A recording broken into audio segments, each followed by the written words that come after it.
आप सबों को मेरी ओर से जय मसीह की। यीशु मसीह के अद्भुत एवं सामर्थ्य नाम में आप सबों का मैं स्वागत करता हूं। फिर एक बार परमेश्वर ने उसके वचनों को लेकर आपके सम्मुख उपस्थित किया, उसी की महिमा हो। मेरे प्रियो, पहला कुरिन्थी 15 उसका 57 में लिखा हुआ है, परंतु परमेश्वर का धन्यवाद हो जो हमारे प्रभु यीशु मसीह के द्वारा हमें जयवंत करता है। हालेलुया। मेरे प्रियो, हम जब अंधकार में थे, हम में अंधकार की शक्ति कार्य करती थी। इस कारण हमारे जीवन में कोई आशा नहीं थी।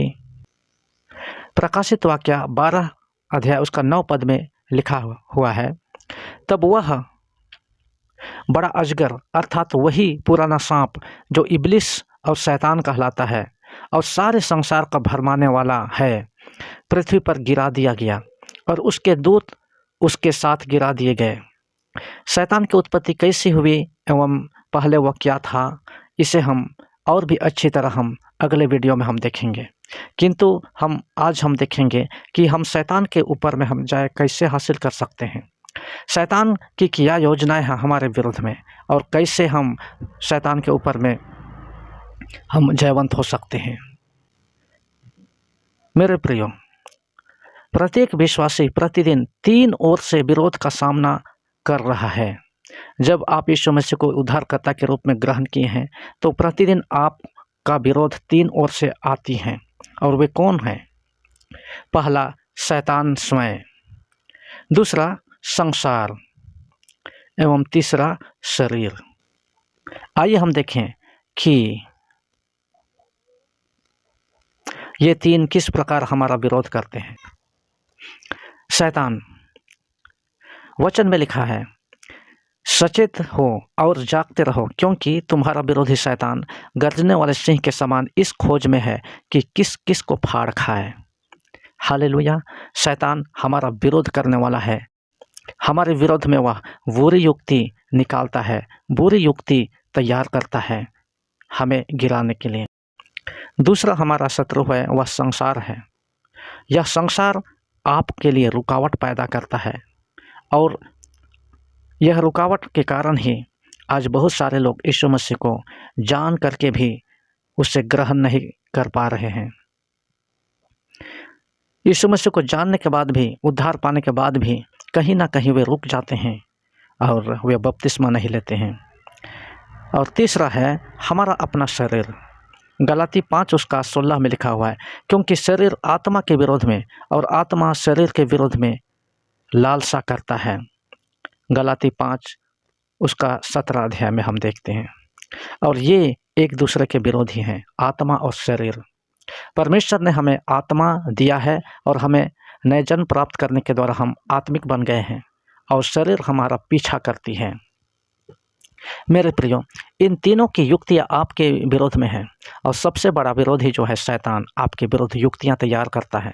संसार आपके रास्ते में रुकावट पैदा करता है, और शरीर आपको नाना प्रकार की अभिलाषाएं उत्पन्न करके आपको पाप में गिराकर आपको नष्ट करना चाहता है। हालेलुया।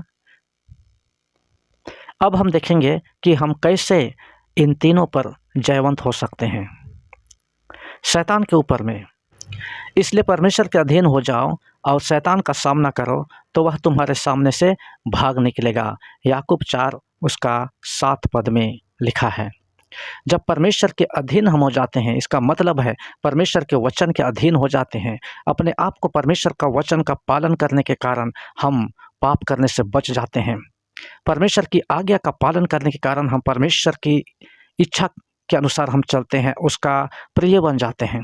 और जो कोई परमेश्वर की आज्ञा के अनुसार चलता है, परमेश्वर के अधीन में हो जाता है, और परमेश्वर के अधीन में होने के कारण वह शैतान उसका कुछ भी नहीं कर पाता है। हालेलुया। फिर दूसरा, संसार। संसार पर जय पाने वाला कौन है?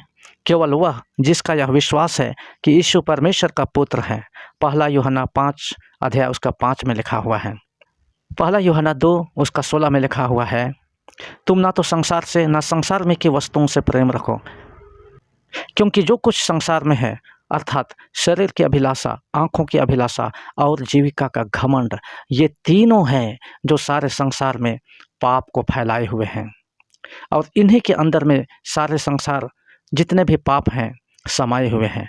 और इन सारे पापों के ऊपर में यीशु मसीह को उद्धारकर्ता के रूप में यदि हम ग्रहण करते हैं, तभी उस पर हम जयवंत हो सकते हैं।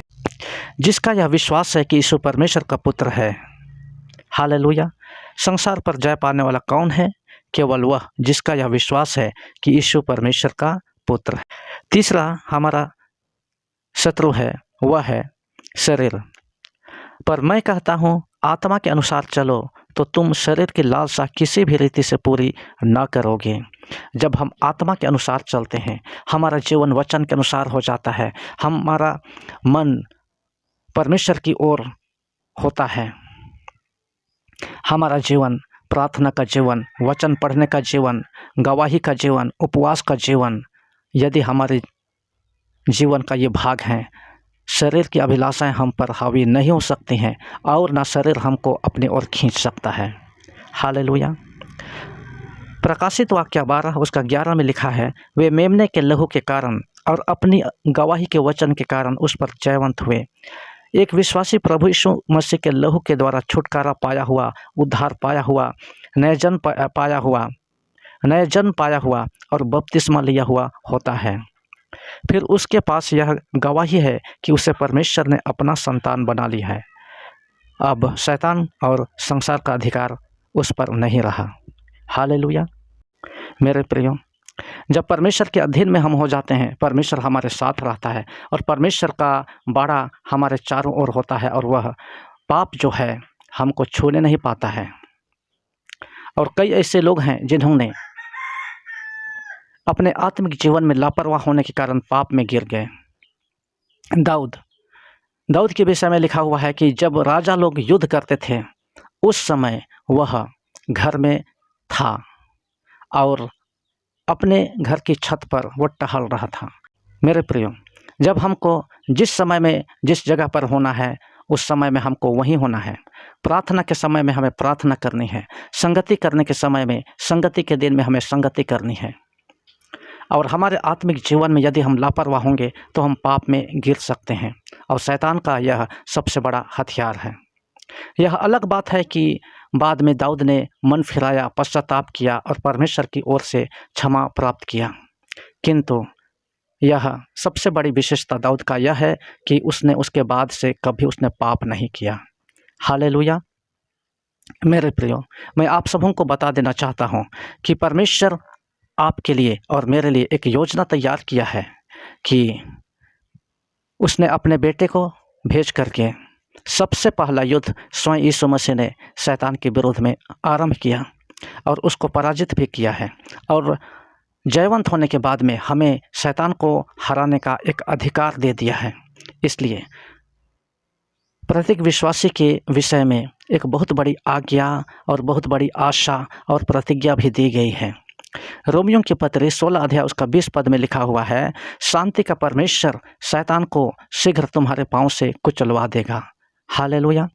आज यीशु मसीह के जीवित उठने के कारण आप सबों को शैतान से, शरीर से और संसार से डरने की कोई आवश्यकता नहीं है, क्योंकि ये सब हारे हुए हमारे शत्रु हैं। शैतान आपका कुछ नहीं बिगाड़ सकता है जब तक आप यीशु मसीह को अपने उद्धारकर्ता के रूप में ग्रहण किए हुए हैं। हालेलुया।